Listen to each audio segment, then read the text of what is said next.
taking up the discussion, Dr. Young, I want to know whether you knew that the quotation,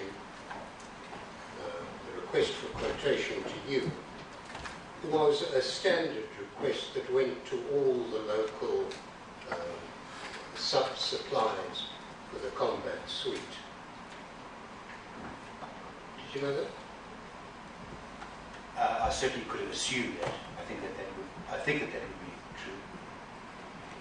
And did you know that when the other sub-suppliers responded with a quote, they made extensive allowance for risk, with the result that their quoted prices went up considerably from what they had been? No, I didn't know that. And looking at your own quotation at 897, but in particular in the formulation of the price and the reasons for why the price had changed, did you make an allowance for the risk that C squared I squared was going to bear? Not as a separate line item, because I didn't think it was necessary. We were so far advanced, we'd proven all the criticalities technically wise, very few risks remained at that stage. We'd been working on it for so long and had basically solved all of the technical problems. And the only thing I needed to address was two things. Of course, this change in baseline, where I explicitly allowed for that effort in the cost of materials, as well as built in, the way we do our quotations is extremely comprehensive and complex, multi-sheeted, multi-lined,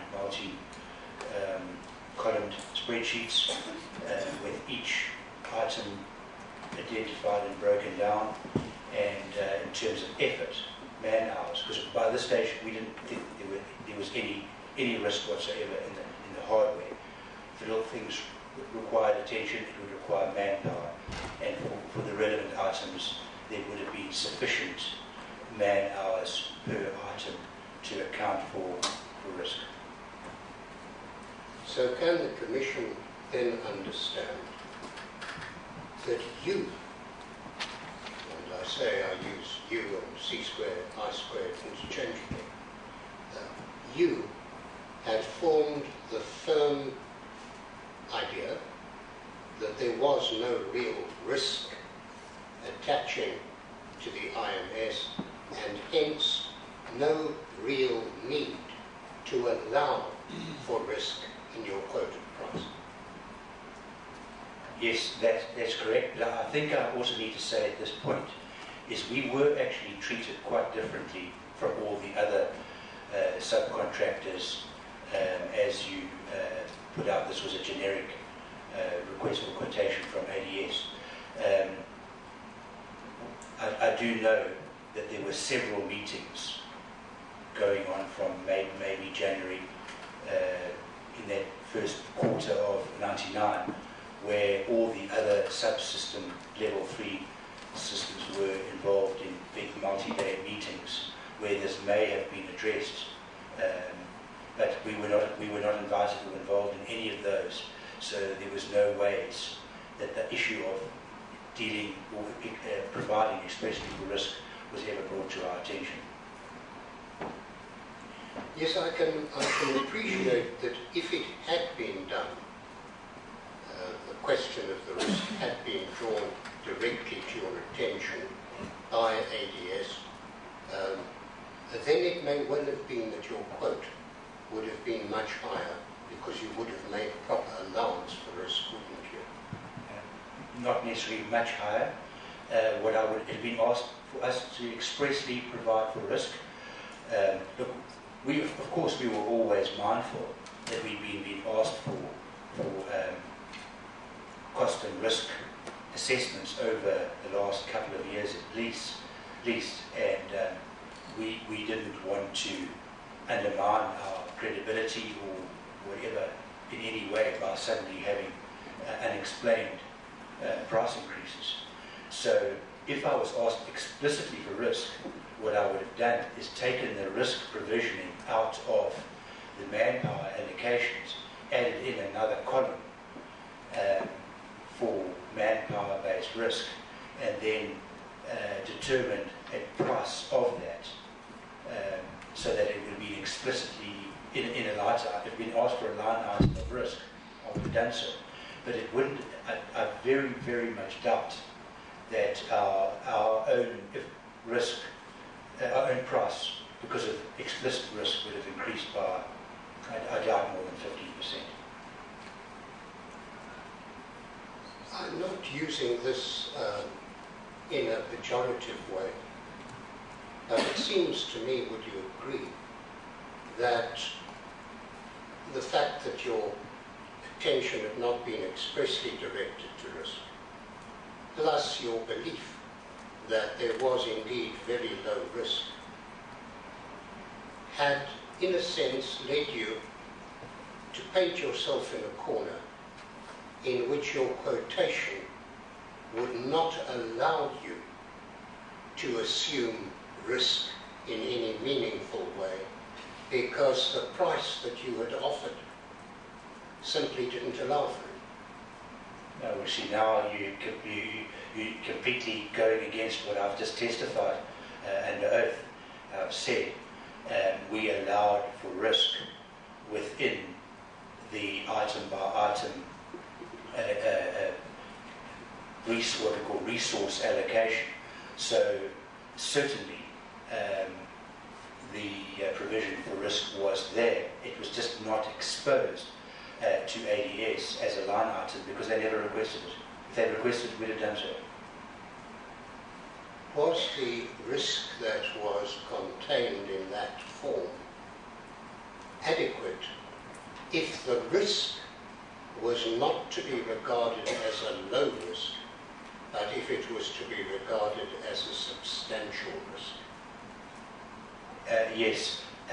I'm now working from memory, but possibly an hour ago, when you read out the terms of ADS's request for quotation, basically said that we had to take responsibility up to, I think the word was standalone system integration.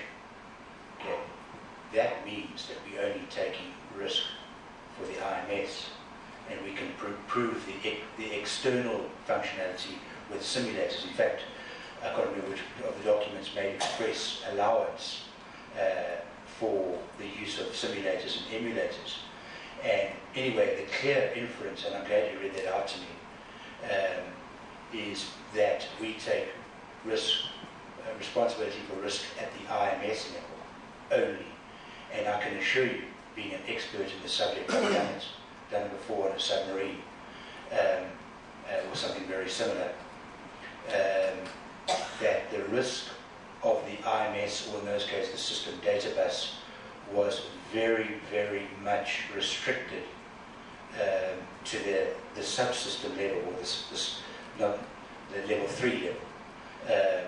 And that other risk you're talking about, clearly ADS states in their own words, is a risk of their own. Yes, thank you, Dr. Young. If I'm understanding you correctly, you are saying that within the limited ambit of the risk as set out in the request for quotation, you had very adequately made allowance for such risk in your quotation. Absolutely, and I will amplify that as well. I don't need you to amplify it. I'm perfectly prepared to accept that. Well, that's very excellent. And it follows that if there then became a discussion about increasing the risk which would be attributable to the IMS, that you would have been unprotected and you would be able to take up the standpoint that any such extension of risk was absolutely unacceptable.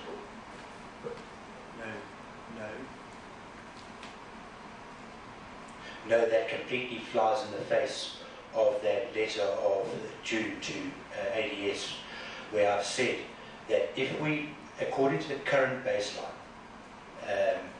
that would have no impact on risk. And what that letter was about was the implications regarding the changes of baseline. And there I specifically say that if we have to change the baselines, and we're now having to do some other technical work, is that this might imply a risk of, I can't quite remember what the exact amount, but I specified 30% or 35 or 15, I can't remember, but it was a specific amount of risk. So I specifically addressed the risk as the risk scenario changed. I very specifically addressed it. And the other point that I can say is that it's also important to remember that we were so far down the development track, so close to finalisation, that, and the only way we've been able to get there was actually expend a lot of our own resources, mainly effort, manpower, a little bit of hardware money as well. Anyway, what that would have meant was that if we got this contract for 38 million or 44 million, is a much higher than normal amount would have accrued to us as gross profit or net profit, because we'd already, it wasn't an unfair thing, we'd already done the work. So instead of putting that all in our pockets as a kind of a windfall, it's not a windfall, not, because we'd fairly done the work, but we were not exposed to financial risk because of bad things that might have happened. We might have reduced our profits, we might have even broken even, but we certainly wouldn't have gone bankrupt, belly up, and thereby constituted a risk to ADS. Again, Dr. Young, you must please just confine yourself to an answer to the question and not to what you think is the way in which the cross-examination will unfold and a desire to try and get to the end before I've even started. Am I understanding you correctly that although the quotation we have dealt with from C squared I squared was a quotation on the basis of a very limited risk assumption, namely that which the request for the quotation had set out, nonetheless, you were in a position where you had stipulated that if that risk were to change and expand, then obviously you would increase the price. Was that the position? That was the position I took in mid-June. Yes, very well.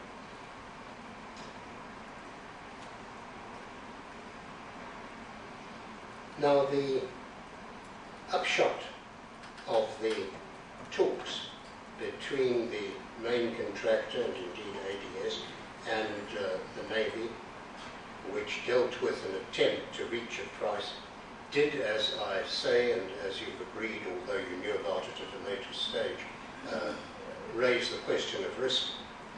This discussion ultimately did impact upon you, and there were discussions with you about the assessment of risk. I certainly can't remember discussions. I think that my interaction with ADS was a unilateral one from me. I don't even think I got a response there. But I can't remember discussions about risk in that time frame. I'm going to extend the time frame up to August of that year. Would your answer remain the same? The issue of risk became wider, as you say, yes, at that much later stage of August is a relevant month. Yes. And I think all I need to do is quote you on the subject. If you turn in this cross-examination file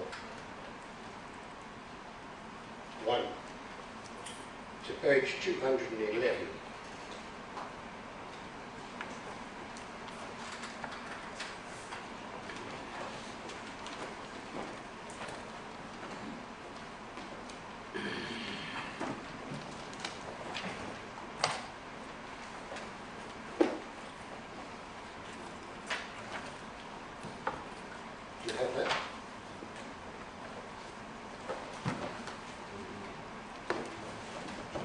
tell me, are these the grey ones are the cross-examination files, and can you tell me which file? File number 1, page 211.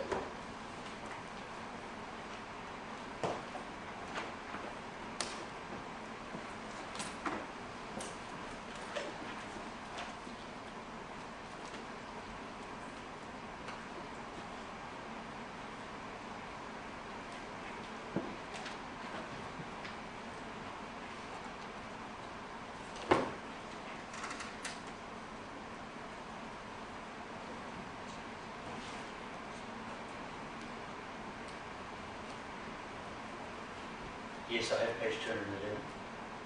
As I understand it, this is a document furnished by you and which is a minute of discussions that you had with your lawyers, in terms of which you were explaining to them the picture that had developed by August 1999 and how it impacted on your interests. That's correct. And I want to refer you to paragraph 29, which you will find at page 213.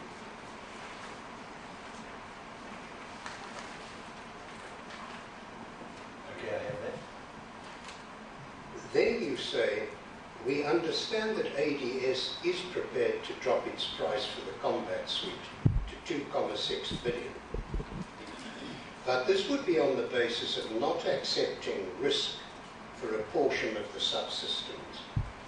In other words, ADS would drop its price if it were released from certain performance guarantees. While the Navy is apparently willing to accept this in relation to some of the subsystems, the Navy is insisting that the IMS subsystem be guaranteed.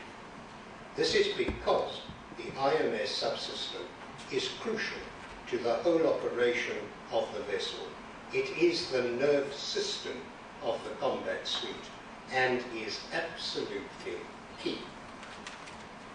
That's a, I take it, absolutely correct description of what you knew was the developing situation at the time and what you knew was the proposal of ADS and the response of the Navy, particularly in regard to the IMS. Yes, at this late stage, yes.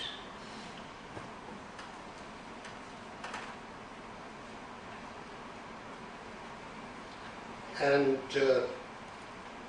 you had the understanding and the impression that the South African Navy wanted the IMS at this stage.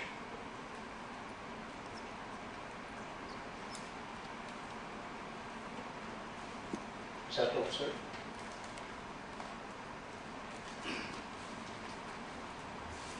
Not at this stage.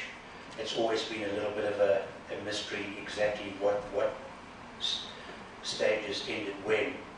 But in our view, the decision effectively got made to change from the IMS to the Detexis Certo database around about the 24th, 26th of May 1999, not at August.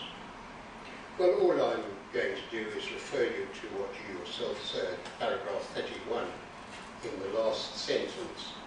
The Navy has already indicated that it prefers our subsystem to the Detexis system. Yes, it had preferred it up until a certain stage, but certainly by August we had been deemed selected by them.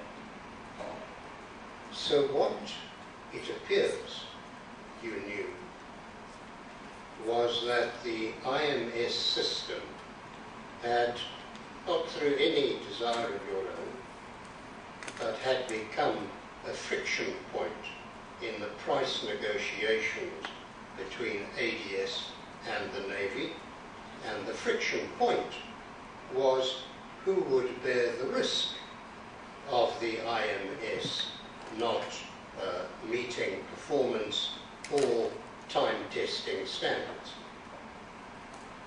Well, I wouldn't put it quite as simply as that. I would say the friction point was making a provision of something like 40 to 50 million rand extra, basically more than doubling the price allowance. That was the friction point.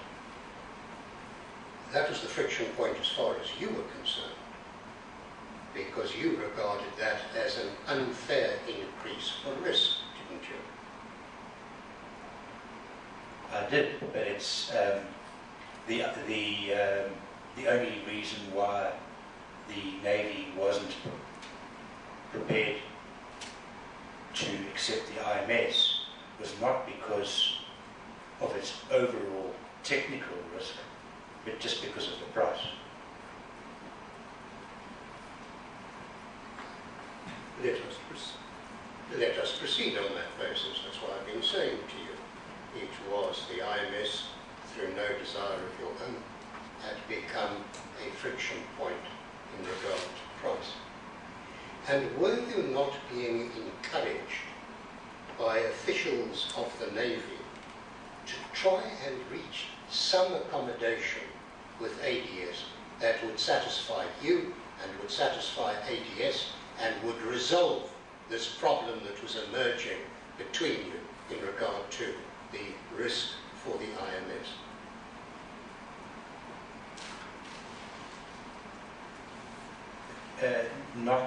Not really, and certainly not officially. There were just the slightest indications of pretty low-level people in the Navy, like Commander Egan Fowler, I think Lieutenant Commander Kotzel, that it wouldn't be a bad idea to try to engage with ADS, which what I did in the middle of June. But other than that, certainly by this stage, there had been no such encouragement, or certainly not official encouragement at all. It was just kind of almost like a subliminal one. Yes, I'm not sure what you're trying to say. Here are negotiations going on in regard to price. The problem is this hot potato of who will take the risk for the IMS, and the Navy is taking up the position, well, this has got to be sorted out between the main contractor and the subcontractor, and it would be sensible if they did so. I don't know why you talk of official or unofficial. Well, I'm putting it in the context of what you said quite early, almost at the beginning of this theme. I just wrote it down quickly, and I'll forgive me if my wording is not 100%. But you said one could expect to see negotiation and agreement between those four players regarding risk, and you've just said that there were negotiations going on regarding risk. Sure, there were negotiations going on regarding risk between the GFC and Thompson ADS and Arms Corps and the Navy, but there were no such things happening with us. So they were all, say, unilateral, or let's say, only happening in one aspect. There was no negotiations and agreements, I mean, using your own term, as one might expect. To the contrary, I unilaterally contacted ADS with regard to a risk proposal to manage risk, and I think it was a one-way street. So that, in my book, that means there's no negotiation agreement when there's a one-way street in terms of one letter which is not replied to. Yes, again, it's these very long answers that cause trouble. But I was asking you about the Navy encouraging you to go and talk to ADS, and your answer, if I understood you correctly, was, well, it was only low-level officials who were encouraging me. Is that right? Yes, I can just remember telephonically, I can remember a couple of very few telephone calls, but those are the only people who we were speaking to in those days, and there was never, these kind of things, you know, if they were going to happen, there would have been a letter or an instruction from the project officer, or normally actually the program manager. This is a problem, go and deal with it in this way and report back to us. There was none of that. There was just the slightest inkling of this is going on. It might not be a bad idea to see how you and ADS can shake this one out. But that's all. And that responded, I took that seriously and I wrote that letter. But there was nothing more than that at this stage, into the stage, from the DOD or Arms Corps. I just find it puzzling that you somehow suggest that there should have been more. You weren't being nursemaided. You were being hinted by appropriate persons, go and talk to ADS and sort this out. And that's what I did. So then let's look at what you did. If you'll turn to page 215 in this file, we have a letter by you dated the 7th of June 1999. Do you have it?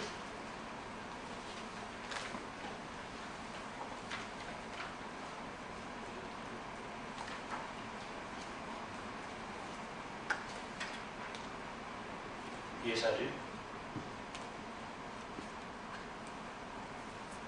I just want to work through this letter with you. It starts off with the I'm sorry, Chair, we're at 215.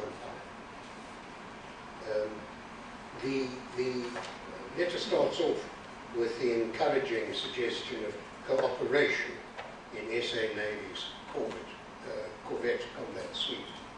And it starts off, as we know, the SA Navy Corvette project team are attempting to finalize the configuration of the Corvette Combat Suite.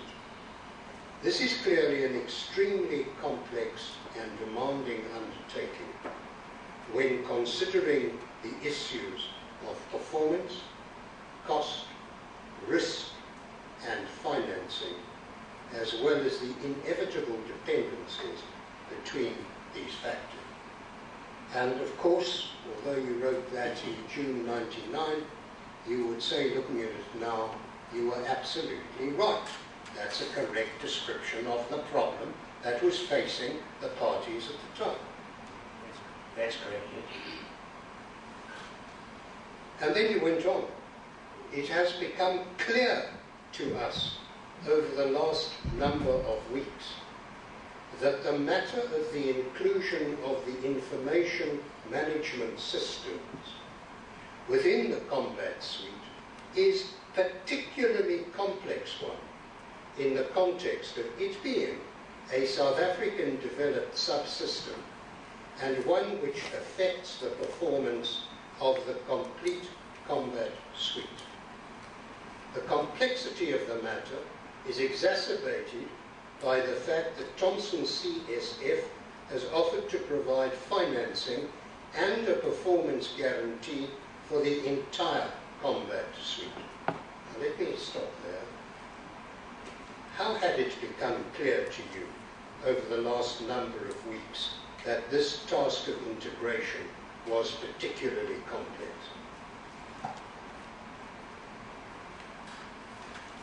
Well, because of the clear changing of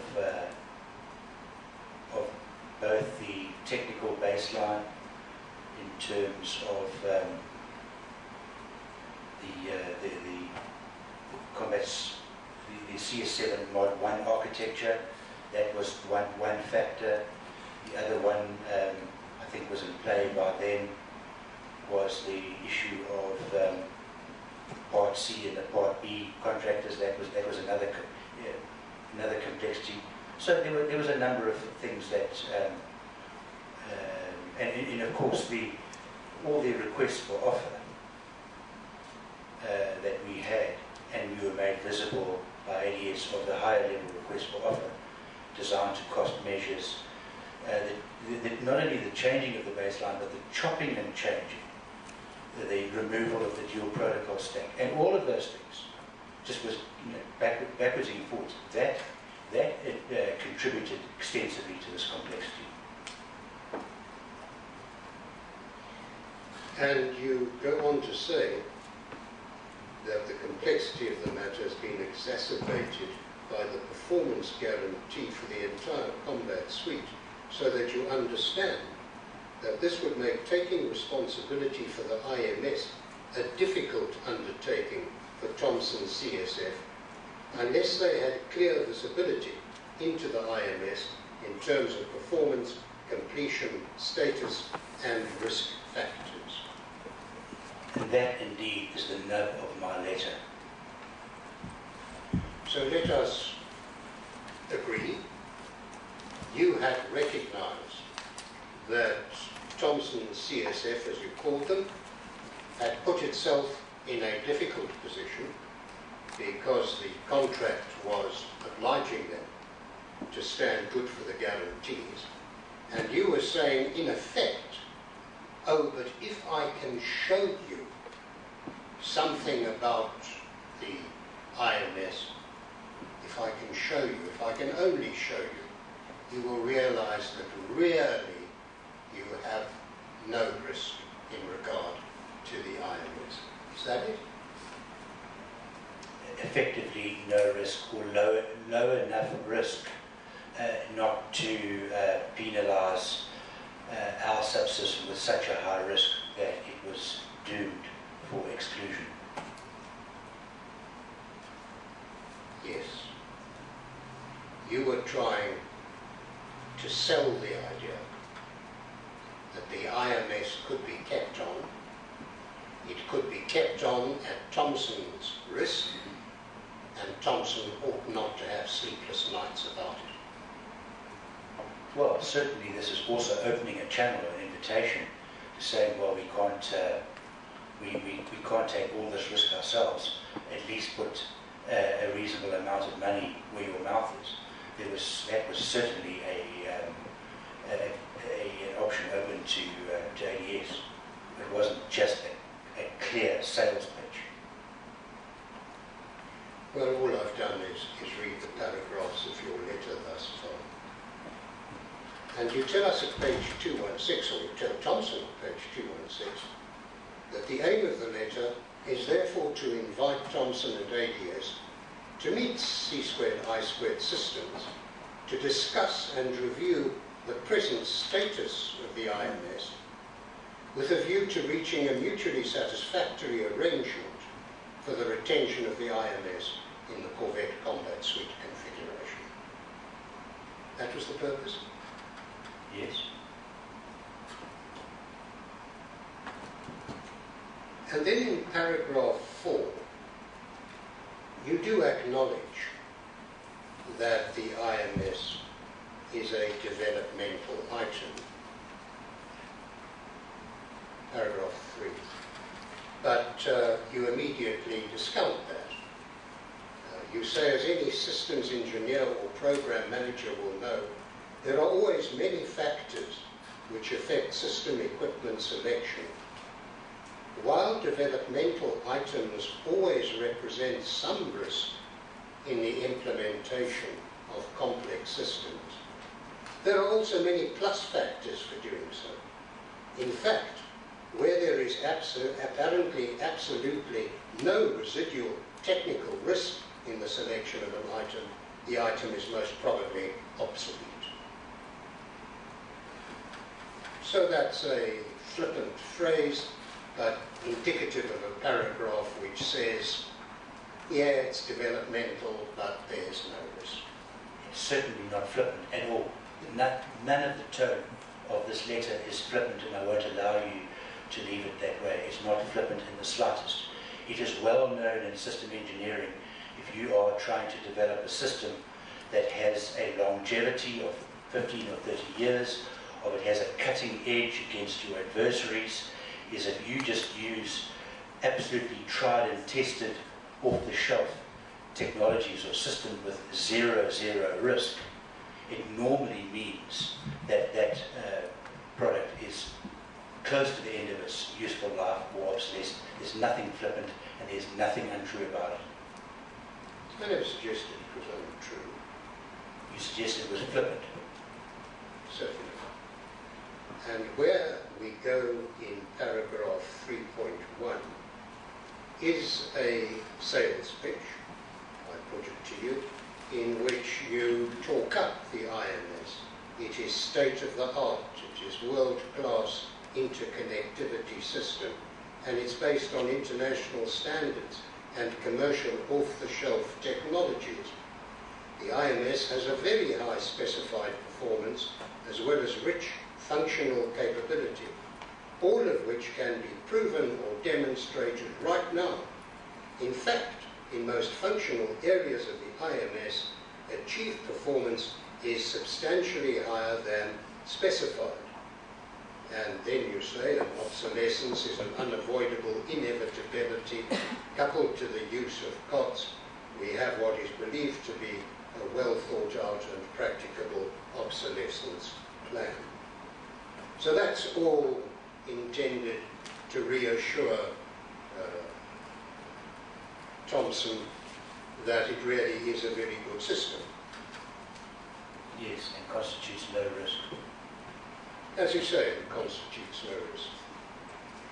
Then in 3.3, you deal with dip factors and you make the pitch that the indigenous IMS is an excellent candidate for dip. See that?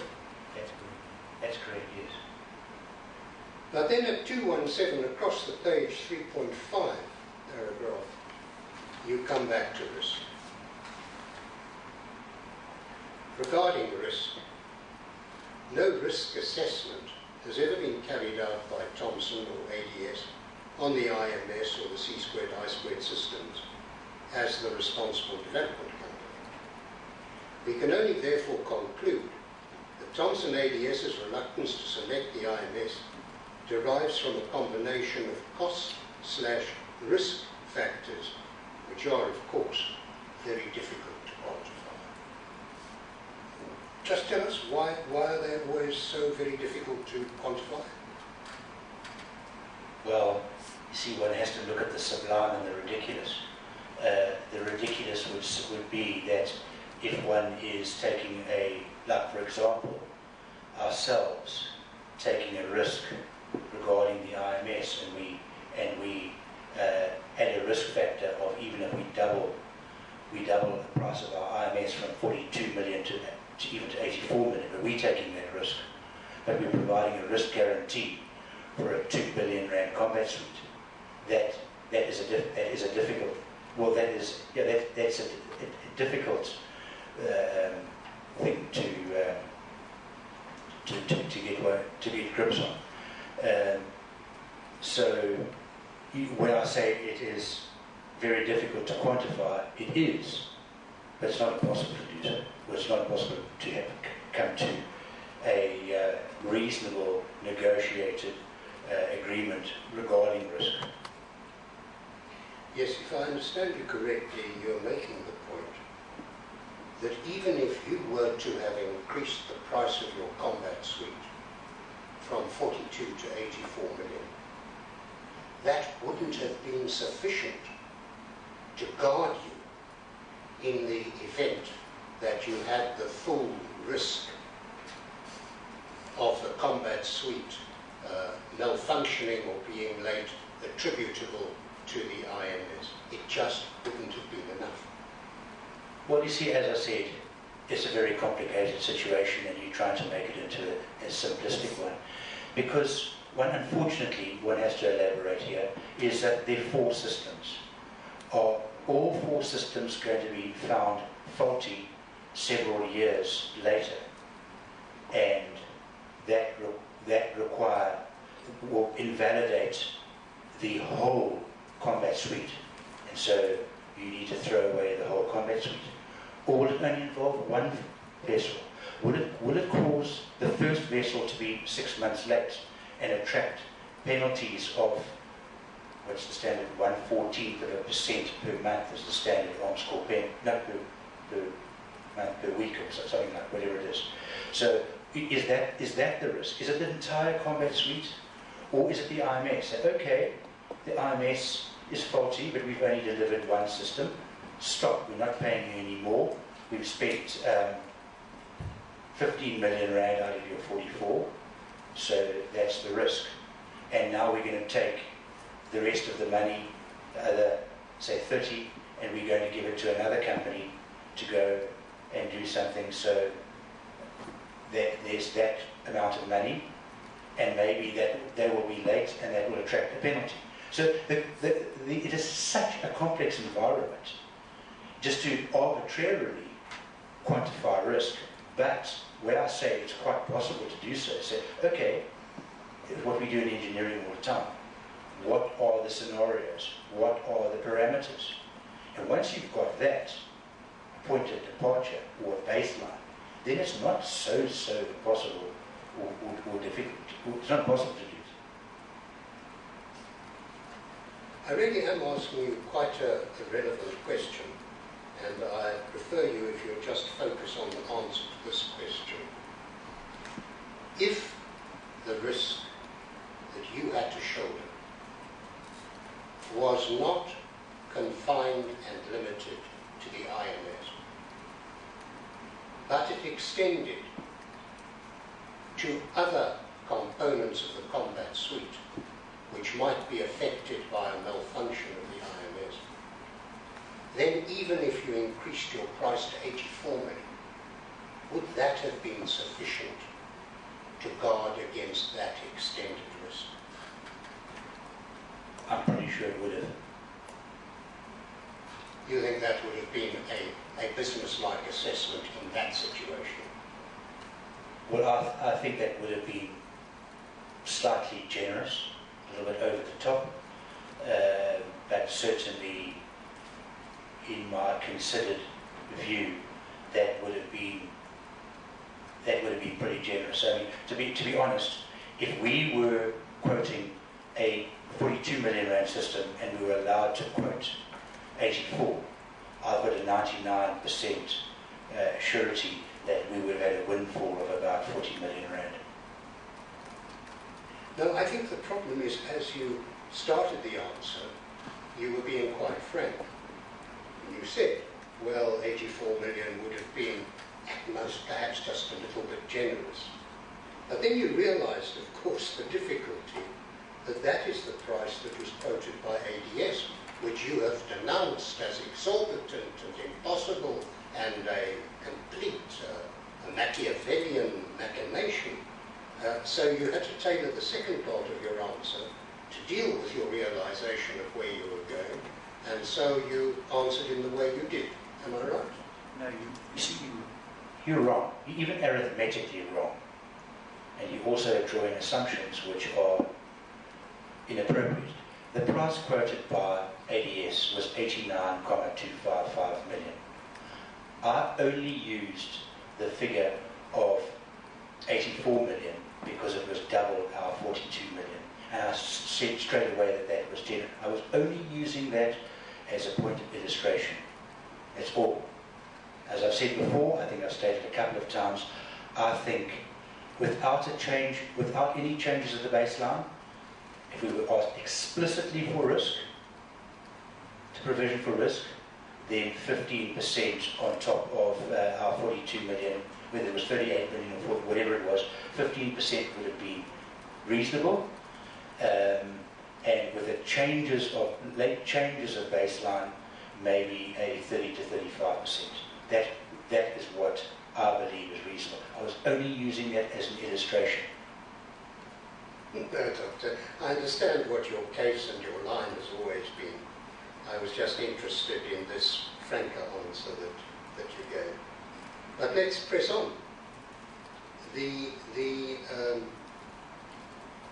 letter goes on to deal with other risk reduction factors that you think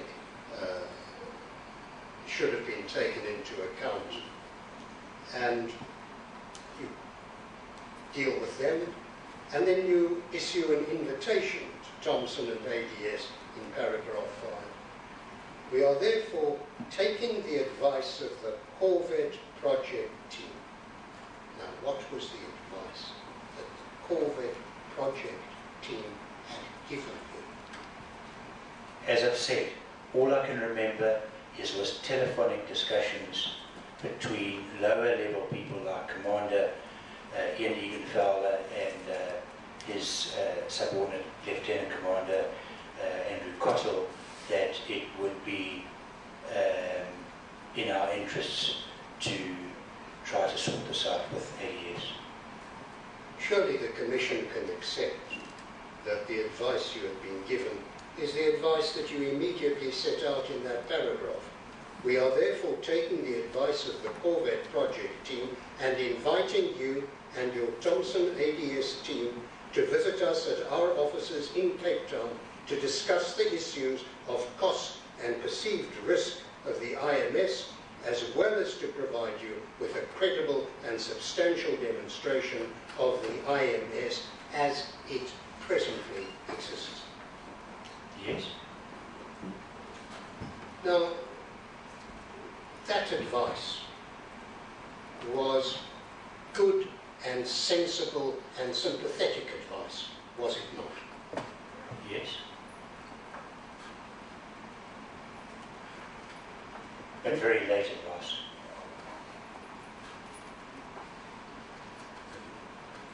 You then go on in paragraph 6 to deal with the present stage of development that the IMS had reached its status.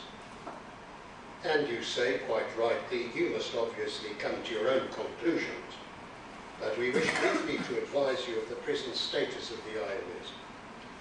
According to the present technical baseline as achieved under the project SUVEX, the IMS completed DR2 over 2 years ago. What is the abbreviation DR2?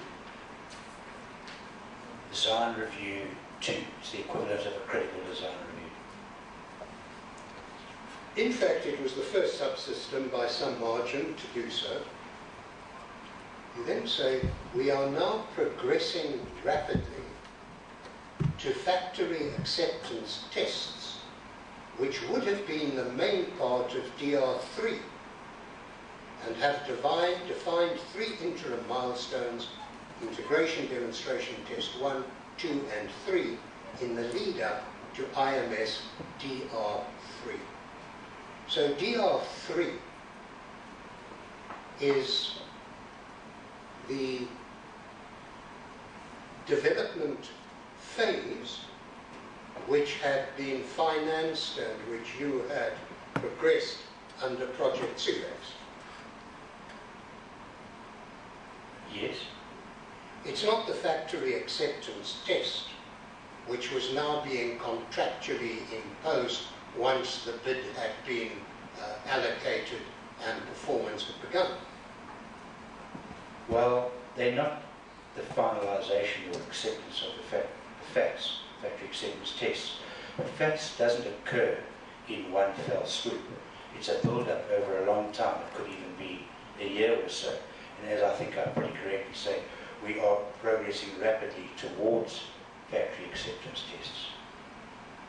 You are progressing towards factory acceptance tests in the context of a developmental project. That is not the factory acceptance test, which is to be contractually imposed for the purpose of the delivery of a performing vessel. No, that's not quite right. There would have been, you see, you have to look at the factory acceptance test in 2 contexts: a technical one and a contractual one. Of course, the contractual one only gets accepted once the technical ones are done. But technically we were undertaking all of the technical tests that would be consolidated into a thing called FATS. Even though it might have been done before, even it might have been done under a different contract, they would have still been relevant. They wouldn't have had to be repeated certainly not in the entirety. But once we had all of these tests done, formalised, witnessed, Arms Corps, ADS, Navy, then that would have become let's call it a baseline for the next phase, which would be the formalisation of FATS in a different contract. So it's not irrelevant. They were being done right there and then at that stage. And in that developmental stage, which was not the contractual position, not the position under the project contract, you were reaching milestone 3, is that true? That's correct, yes. And what you were telling then was that there were advanced functional tests of all IMS functions together, as well as with target hardware and real-time operating system. Milestone 1 was completed successfully last year. Milestone 2 in March this year.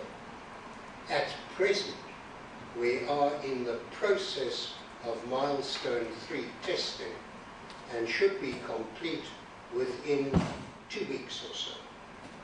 This effectively represents the complete IMS functionality as presently specified and baseline. That, of course, is a reference to the pre-Detexus phase. Yes. At the present rate, the IMS will be complete well before most of the other subsystems are ready for integration. In fact, we would be in a position to supply nearly all functional elements of the IMS to other combat suite subsystem suppliers almost immediately to enable them to proceed with their own interface development. So the report you're giving them as to the progress of the IMS and its status is an upbeat one and allows them the comfort that milestone 3 in the developmental testing phase would be complete within 2 weeks or so. That's correct, yes. Was it complete within 2 weeks or so? No. I can remember there was a small technical problem and it took us another month or 2. I ask that, and will interrupt myself for that purpose, because in the memorandum that you supplied of your conversations with your lawyers, what you said, if you'll turn back to page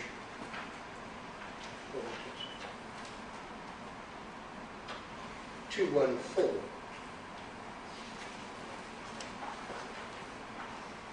and this is now the 5th of August. If you go to page,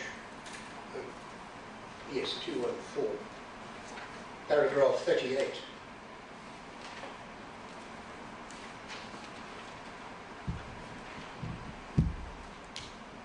In terms of our current contract with Arms Corps, we're obliged to reach milestone 3 by August this year. So obviously you're talking about a contract previously awarded under the Arms Corps regime, Project SABC. Is that right? That's correct, yes. In terms of that contract, we're obliged to reach milestone 3 by August this year. Milestone 3 is a specified demonstrable level of completion. We will achieve this by end August, possibly September. We believe that final completion can be achieved by April 2000, which is the proposed effective contract date for the purchase of the frigates. In other words, the date when money will start to flow. So even in regard to the, I would call pre-contract phase, the SABC contract phase, you weren't managing to keep up with what you were telling Thomson's in regard to completion of milestone 3. I just cannot understand where that comes from. With milestone 3, we were contractually obliged to complete by the end of August. We might have been, as I said, a couple of weeks later in September. I can't see how. Now this is a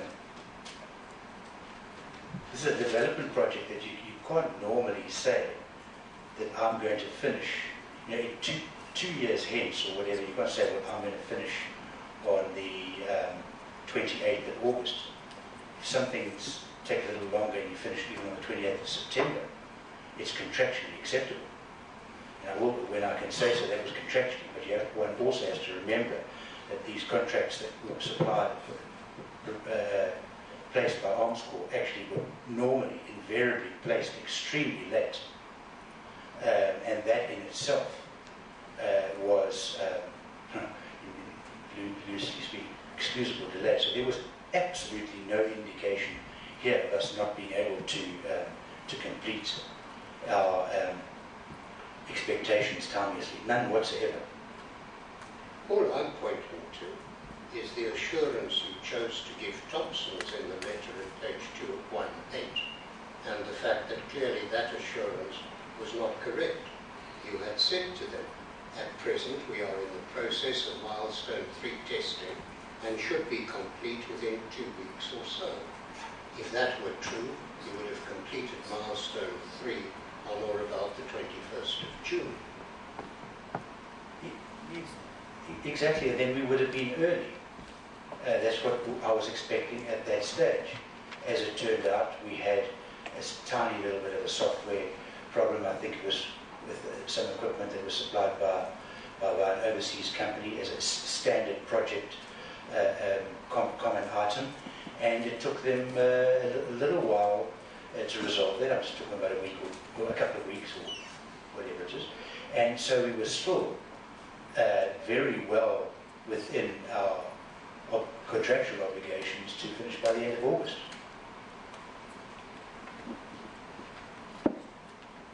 And now in the letter at page 218, we come to a paragraph which I suggest is important. It's paragraph 8, and you are now speaking to Thompson's in regard to this hot potato as to the responsibility for IMS performance. Will you turn that up again, please? Sorry, I went backwards and I closed. Page 218.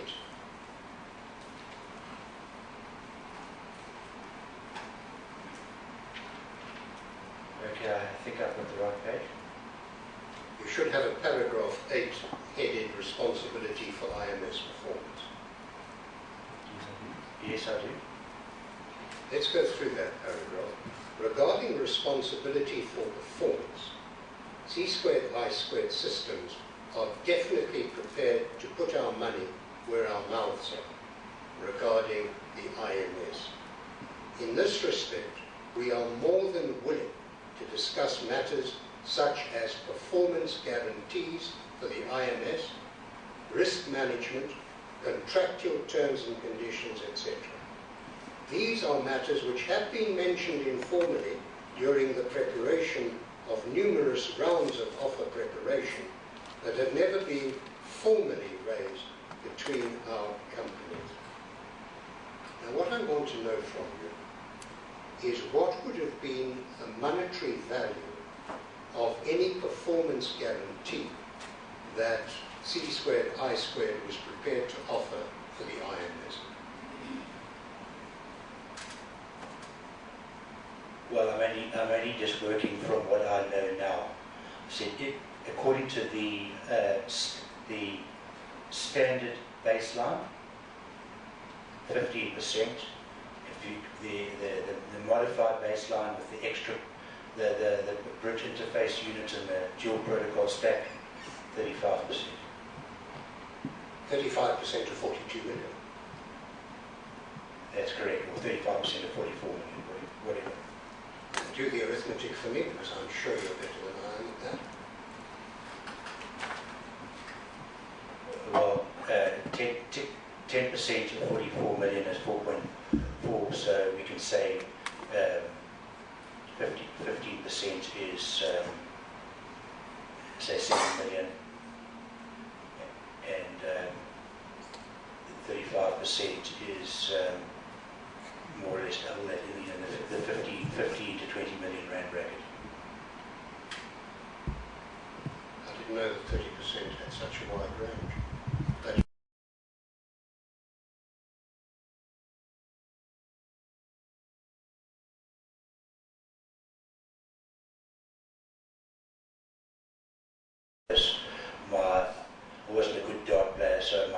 mental arithmetic is not very good. So, at the end of the day, what Thomson's is going to be offered by way of a performance guarantee from C squared I squared was somewhere between 15 million rand and 20 million. Well, I'm only saying that now. It was never asked, so that's a completely theoretical question. But you know perfectly well what you were prepared to offer when you put your money where your mouth was. And I'm asking you, how much was it? Well, what I've just said now applies to what I'm thinking about right now in response to your question. At that time, that could have been one of my responses. But as I said before, before we do that, before you want exactitudes and to make this thing a little bit more scientific rather than what we call the calibrated wet thumb method, and that is to say, well, what are the parameters? What are the risks? Are we talking about 1 Corvette or 4, or are we talking about liquidated damages in respect of late delivery, for how long, etc. Unless those parameters had been laid out, I wouldn't have been able to give an exactitude. But what I've given you is certainly one good example. Well, the parameters are clear enough. Any penalty that Thomson's will have to pay arising out of a delay attributable to the IMS, or a malfunction of the combat suite attributable to the IMS in respect of the entire contract, which involved 4 vessels, is the amount of money you were prepared to offer, probably between 15 and 20 million rand. Well, you see, I have my only response to see you clearly don't know how the risks and the performance guarantees and liquidated damages work. You've clearly got no idea whatsoever, because otherwise you wouldn't have asked me such a simple question. But the actual risk is far, far more complex.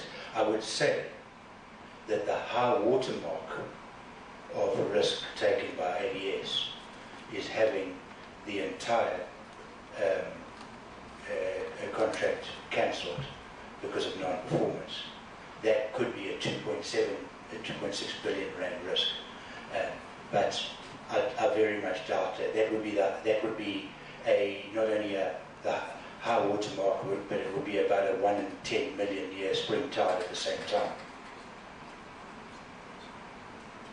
Oddly, the abuse I could understand, but not the rest of your answer. The proposition I've been debating with you is simply how much money you were prepared to put up. You then said to me, well, it depends on the extent of the risk. I've told you what the extent of the risk is, and instead of answering that question, you abuse me, which is something I can tolerate, but it's frustrating because it's not moving this inquiry further. How much would you have put up, were you prepared to put up, if the risk, which involved both the possibility of the imposition of penalties, it involved the possibility of claims for damages, it involved indeed any pecuniary liability arising out of the contract, attributable, ultimately, to malfunction or late performance in regard to the IMS. How much were you prepared to tell Thomson's you would put up? I've answered that question extremely clearly, and then you went on with another point where you were talking about that in the context of the combat suite, and I responded to that. But I'll repeat myself. I would say that if we were sticking with the agreed baseline, it would have been 7 million rand. If it was the modified baseline with extended functionality, then it would have been 20 million rand. And yet, as you say, Thomson's, looking at it from their point of view, and looking at the worst possible scenario, would have seen their pecuniary risk running into the billions in the worst scenario. Well, you thought it was abuse, but that's exactly what I was responding to. Not arbitrarily, in response to what you were setting out there. Now you're being more clear. But what I'm saying, when you say running into the billions, well, of course, billion starts at 1 and ends at, say, 2,6 in this particular case. I can only imagine, under the most catastrophic contractual circumstances that I can ever imagine, that the liability actually ran into the billions. How many billions were involved in the contract to supply the entire vessel? 6,873.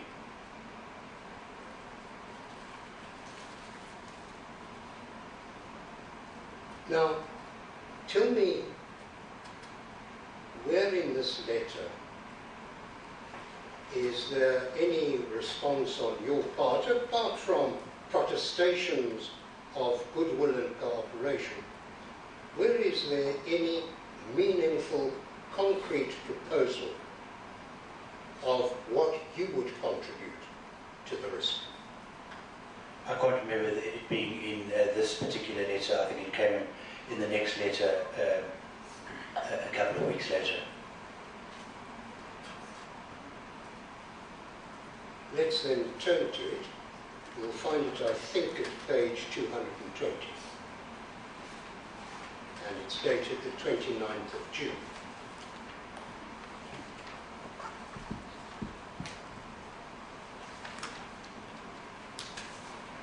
I have that. And there you are dealing with the question already of what you call the non-selection of the IMS.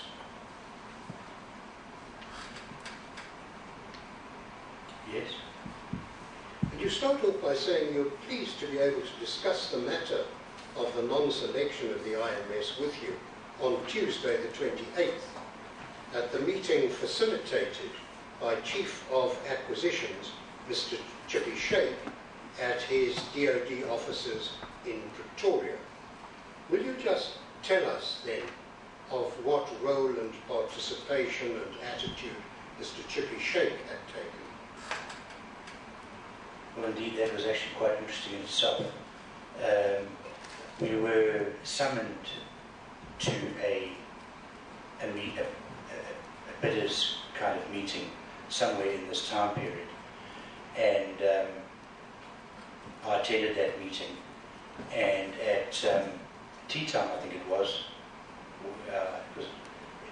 Mr. Sheikh actually singled me out, not necessarily in the view of to me, and he actually took me on, he remonstrated with me regarding the situation, and he said, well, if you've got a problem with this and you want to discuss it with me, then make an appointment to come and see me. And I did exactly that, and I was quite surprised to find BMO waiting for us in Mr. Sheikh's ante-room of his office.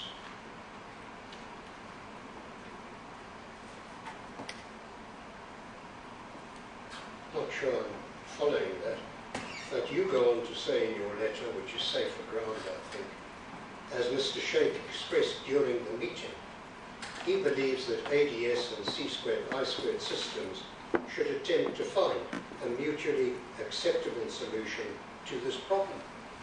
Had he expressed such a view? Yes. He was trying to be the peacemaker in regard to this unravelling problem. Well, I wouldn't put it as high as peacemaker, maybe facilitator.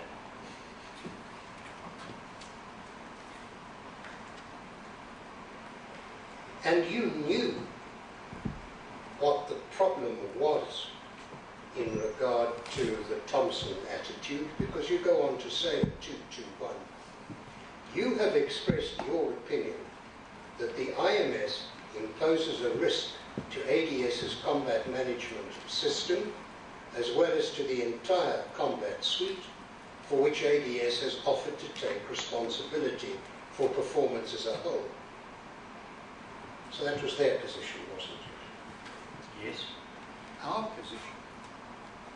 position, C squared, I squared, on this, is that ADS themselves changed the baseline system architecture such that the IMS, if selected, would be directly involved within the CMS.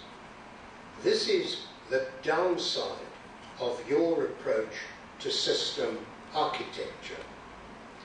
Regarding the IMS being a risk to the combat suite as a whole, and Thomson ADS providing a performance guarantee therefore, this is the implication that Thomson ADS must bear for the right of exclusivity in offering a combat suite to the SA Navy. It must be remembered there were in fact a number of other parties who had expressed an interest in offering a combat suite for the SA Navy's corvette. They may well not have taken the same view of risk that Thomson and ADS have done.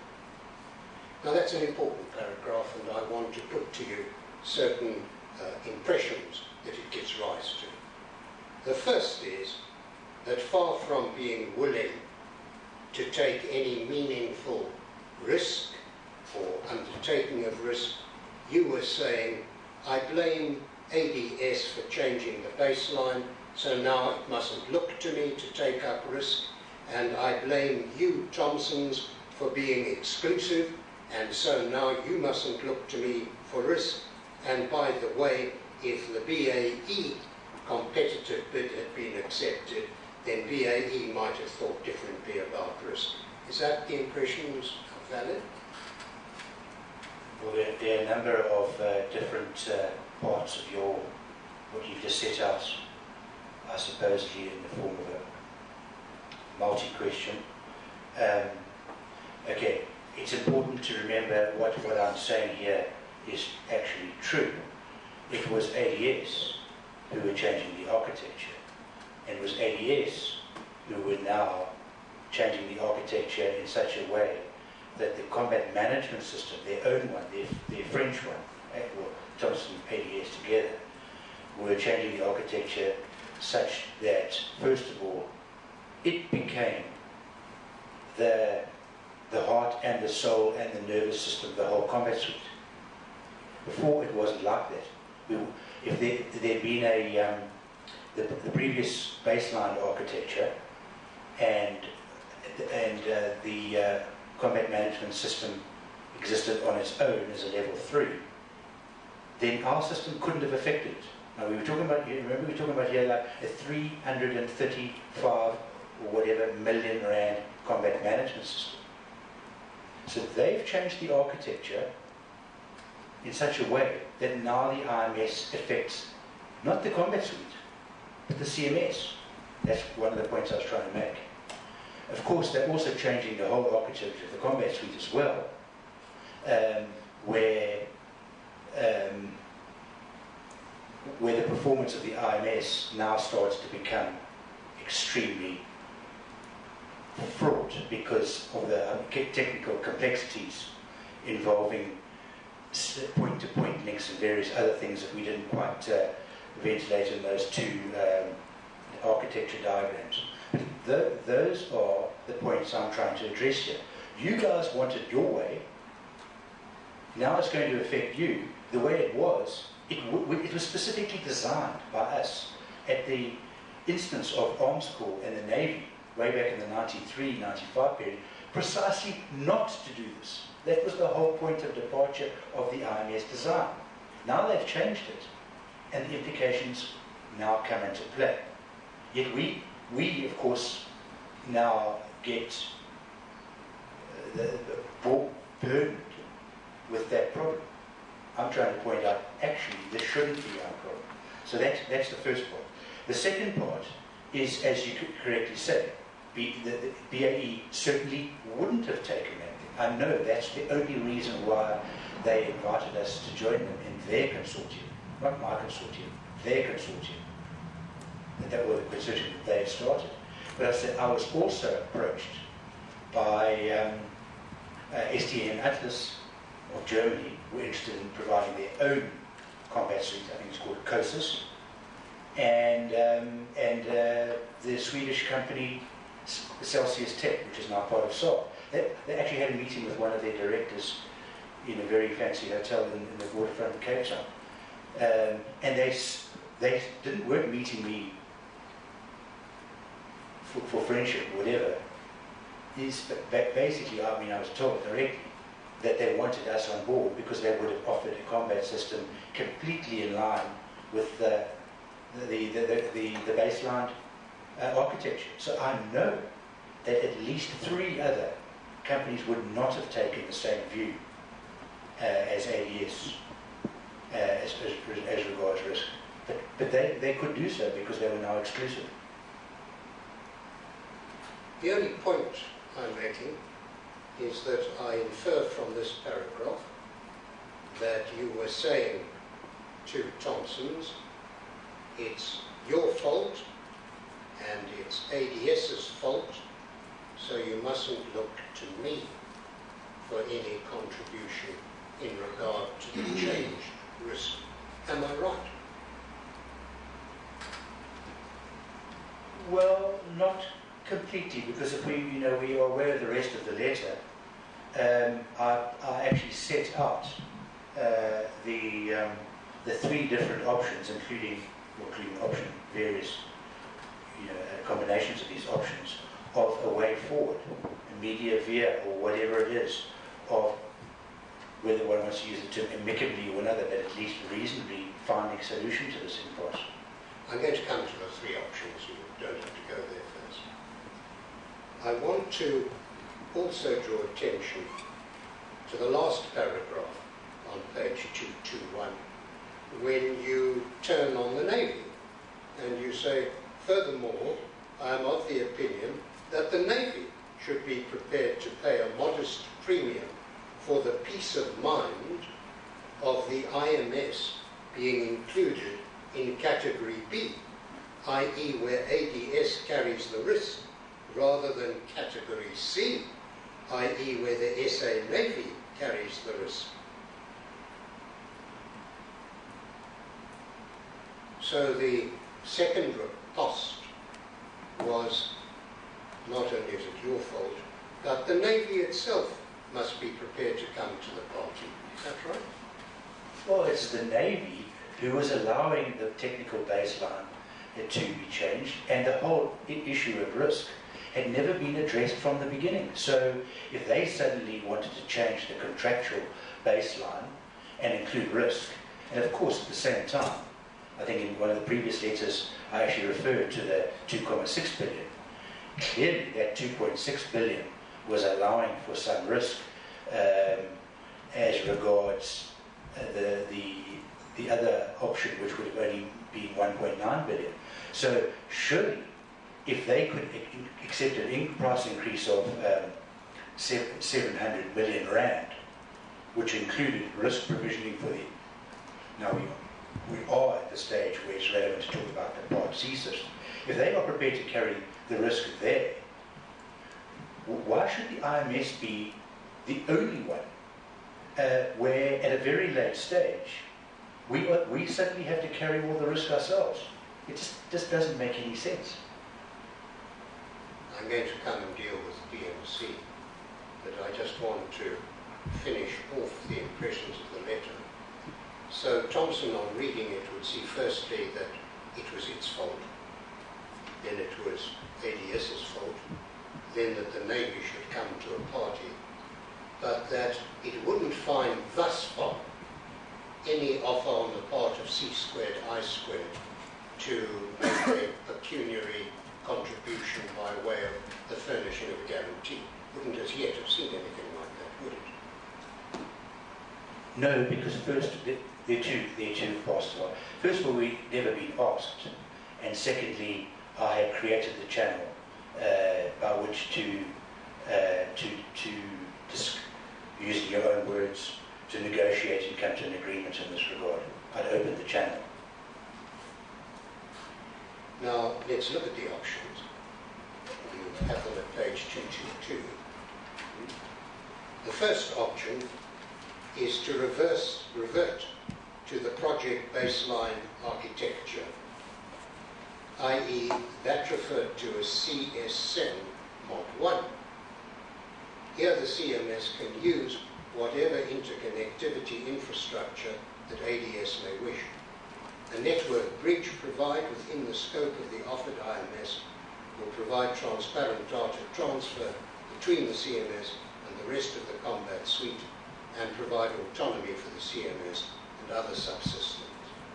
This is most technically and contractually elegant solution. So what you want to revert to is CS7. That right? No, CS7 Mod 1. CS7 Mod 1. That's correct. What was the difference between CS7 Mod 1 and the then present situation to which you were having difficulties? Well, the then present situation, as of the time of this letter, which is the 29th of July, was that to all intents and purposes the IMS had been deselected. So all you're saying then is what I suggest is that the IMS be reselected. Yes. I said to all intents and purposes, it's not exactly clear when this was made, but it would certainly seem from around the 24th, 26th of May that ADS at this stage was no longer offering the IMS, but offering the detector status. So basically I was trying, but the contract still had to be signed, so the door was still open to do so. So basically I was trying to recover from a particularly onerous situation. So option one is simply, let's revert to the situation where I am a supplier of the IMS in the Texas French context.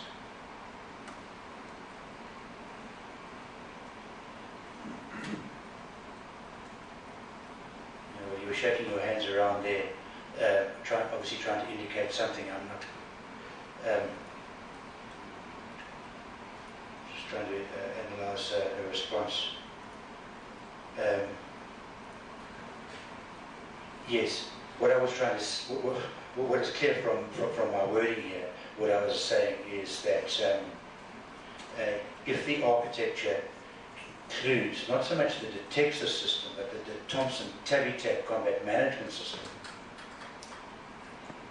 not the detector system, then we can go forward with the CS7 Mod 1 architecture, which basically gives autonomy, or a large degree of autonomy, at least at that level 3 subsystem level, without us,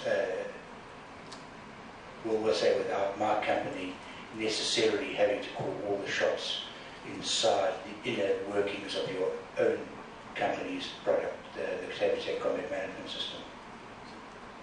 The second option is that ADS give you a contract for 15 million rand to allow you to complete the IMS 100% according to the present IMS specification. But that was to be modified by agreement for both ADS and C²I² to reflect the current reality of the combat suite.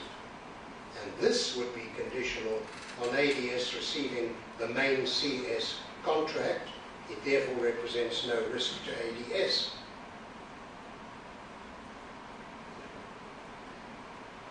That second option that I've just read seems to me an immensely unsatisfactory option if you were Thomson's just looking for certainty as to whether IMS, whether C squared, I squared, would take some pecuniary responsibility for the IMS or not? No, not at all. You see, you've been going on for quite a while now about how much we would have added on for risk, and this is precisely the same thing. We would have added on 15 million rand to our 38 or 42, 44 million rand in order to, first of all, address risk, but secondly, to account for these extra things. This is not part of that 15 million rand could be for risk, but part of it is to add on the things that they were asking for, like dual protocol stacks and a fifth RQA reference set and all of that kind of stuff. So they were asking for extra stuff, extra functionality, extra hardware, a lot of extra hardware. So the 15 million rand is a fairly modest amount of money, and it almost accords with an amount we may have added on for risk. But of course, this is not really at ADS's risk. They could have placed the contract on us so that we can not waste time. This is a very carefully thought out thing. So we get a contract. We immediately carry on with the development of this dual protocol stack and the bridge interface unit and whatever, which is new stuff, okay? Not to waste time, so that we don't delay the project and don't invoke liquidated damages in the case of delay. But at the same time, it would only be conditional of ADS receiving the main contract. So there's no risk to them. This is a pretty major concession from a small company offering a 40-50 million rand system to one that's pitching for ADS and Thompson's pitching for 1.6 billion rand project, including a 335 million rand combat management system. I'm going back to this. It isn't a matter of your putting up money for risk.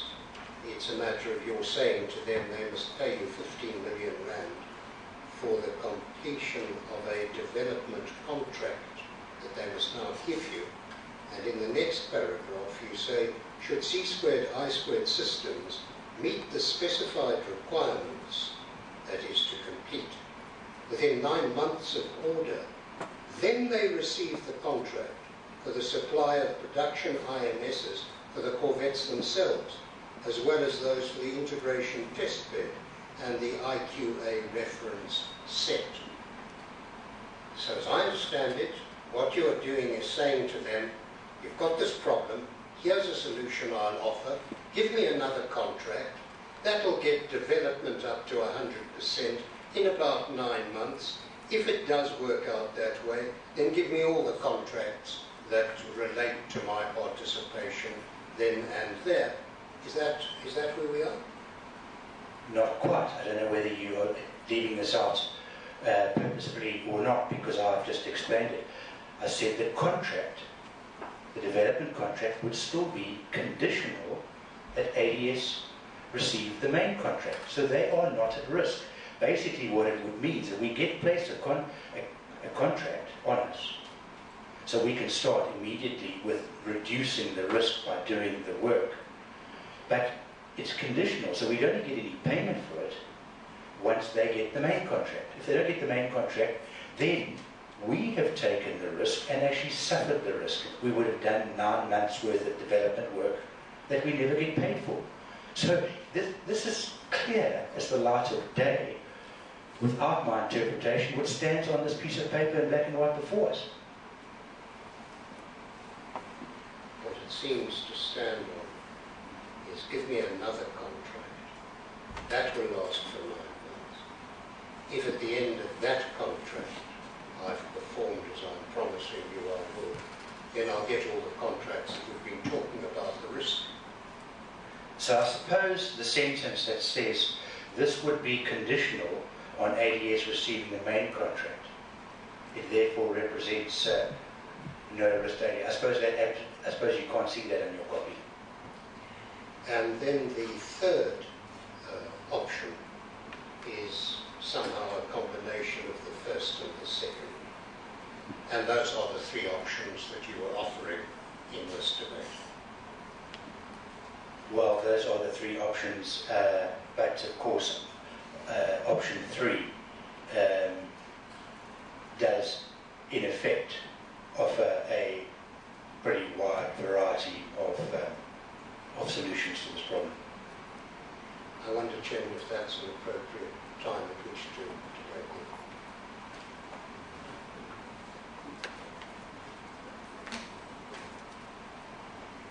Thank you. We'll adjourn for lunch until shortly. Thank you.